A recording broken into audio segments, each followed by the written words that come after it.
5-minute safety talks. Number 1. Union make force. Although most of us have our job, a specific task that we have been given, that is, we work more or less independently. During the 8 hours we spend in the plant there are countless times when we have and need to work depending on others. No matter what our task is, it is always part of a joint effort that we carry out in our plant. Right off the bat, simply saying that you all have to work together may seem a little strange. But is not. All I'm telling you is to always try to work with others in mind.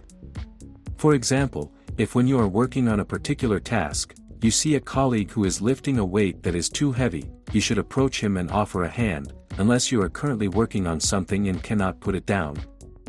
I want some of you to think about some ways you can help yourselves throughout the day. The supervisor giving the talk encourages workers to give some examples, and then sincerely thanks them for their participation.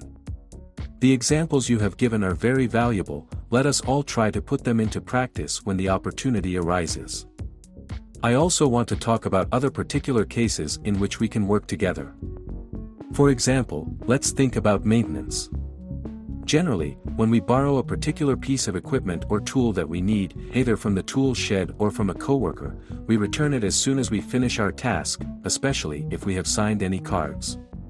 But if, due to misfortune or misuse, the tool deteriorates, are we sincere in admitting that we have damaged it, and do we report the deterioration to prevent the next person who is going to use it from being injured? I know that most of you, when you see a lit cigarette butt on the floor of the workshop, dining room, bathroom, etc., put it out with your foot, since you know very well the danger of fire that a butt can create. But more than once there has been a case of a worker who stated after a fire that he had seen the cigarette butt lit, but since he had not thrown it away, he did not believe that it was his responsibility to put it out. One of the best ways we can work as a team is by keeping our work area always clean and tidy. Think, for example, of the disruption and wasted time caused to the worker on the next shift who has to work on the same task and in the same place where you do it, if you leave all the tools disorganized, the materials scattered on the floor full of garbage, etc. Think about the time that worker will have to spend organizing and cleaning up the mess left by you. Let's look at this topic of order and cleanliness from a slightly different angle. Think that at a certain moment you need immediate help from someone.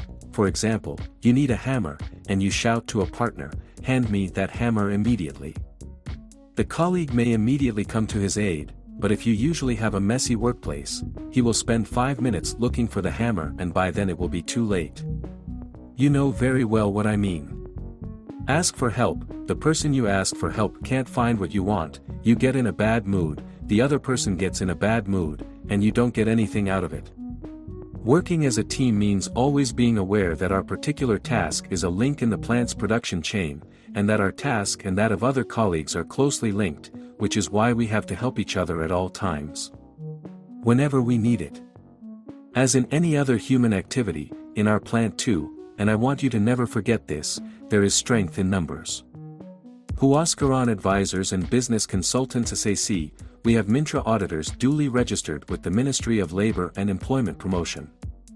Advice and consulting on supplier approval and implementation of the Occupational Health and Safety Law, contact us.